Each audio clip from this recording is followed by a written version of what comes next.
Hello everybody, how you doing today? I'm going to try to make this a short video if I can. Two main things to get to today. One, for those of you who have been following me, remember back about a year ago, used to do some good videos on the Truth Setting You Free. Well, apparently he never really went anywhere, he just started a new channel. He has a channel that's called the TruthBtoldshow, which I'll put a link down there at the bottom. And it's been going on for a couple of months, so at least since before the Super Bowl. So he has if you go to some of the earlier videos on that particular channel, he has quite a few videos about the Packers after each playoff win. Now, in going through the videos, can't really do any kind of hater vids on him because he doesn't do anything on anybody else, but he still sticks to videos mainly dealing with the PlayStation 3. At least on the video game videos that he has. The only thing I found that was kind of, excuse me there, the only thing I could find that was something that you could make a case on for a slight hater vid was a video where he's talking about different stuff, and at one point in the video he comes on and says, you know, if you want intellectual conversation about games, follow the link down below, and that way you don't have to deal with people making fun or talking smack or whatever. Of course, how he can actually have intellectual conversations about games without totally, ragging or sound like he's on PMS is beyond me. Because, of course, before, anytime somebody said anything bad about the PS3, he was always there just going insane. So, hopefully something comes across, or he does a video that I can make fun of, and, we can get some stuff going again. Then again, he may have finally taken my advice from a video I did quite a while ago, telling him that he should just not give a fuck, and do what he wants to do, and just not listen to people like me. Just between me and you, let's hope that's not the case. Finally, news. A little bit of gaming news here is the game Rage from id Software that's coming out here soon.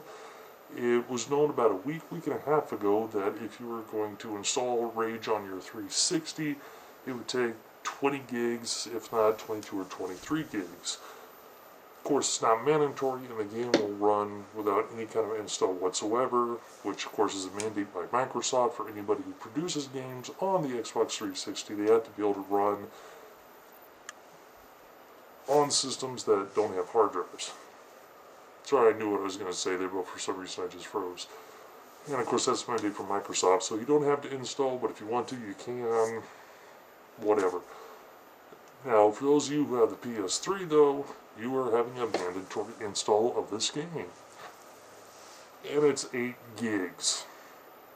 Now, granted, if you're one of those people that have a newer system, like 300 gigs, or if you put a 500 gig drive in your system, it's not too huge of a deal. But for those of you who still have some of the older systems that only have like 40 or 60 gigs, that can be quite a big chunk. Now, say what you will about, say what you will about the PS3, say what you will about the 360, but one advantage that the 360 does have over the PS3 is that there's no mandatory installs. Now, granted, some of you may say, oh, big deal, I can just do whatever while it's installing, and that's true. It may not be a huge deal for some of you, but it's nice not to have to do it. Which brings me another thing as well.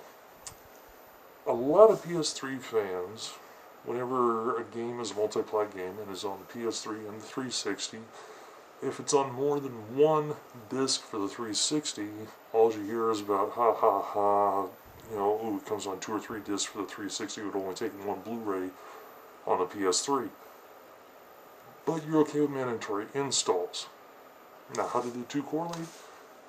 Well, really, when you look at it, let's say Mass Effect 2, which came on 2 discs. It only took, less than a minute, maybe, for you to get up off your fat, lazy ass, walk over to the system, hit the eject button, swap out discs, hit the eject button again to retract the disc back into the system, and things would be going on fine.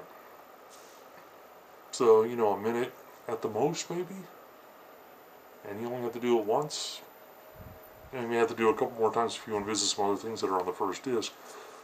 But it's really not a huge thing, like we say, and it only takes a couple of minutes, or only takes a minute. Mandatory installs, on the other hand, can take a long time to go through. Basically, you're saving time by swapping out the disc than you are doing mandatory installs. So that's just something I never got. You know, PS3 fanboys, not fans. Fans are okay.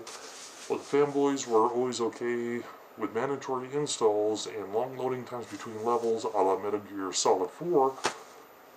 But they always talk smack about people having to change discs. Anyway, that's all for now. Like I said, Truth Setting You Free is back as Truth Be Told show. Rage requiring an 8 gig install, possibly even larger for the PS3. And that's it. Talk to you guys later.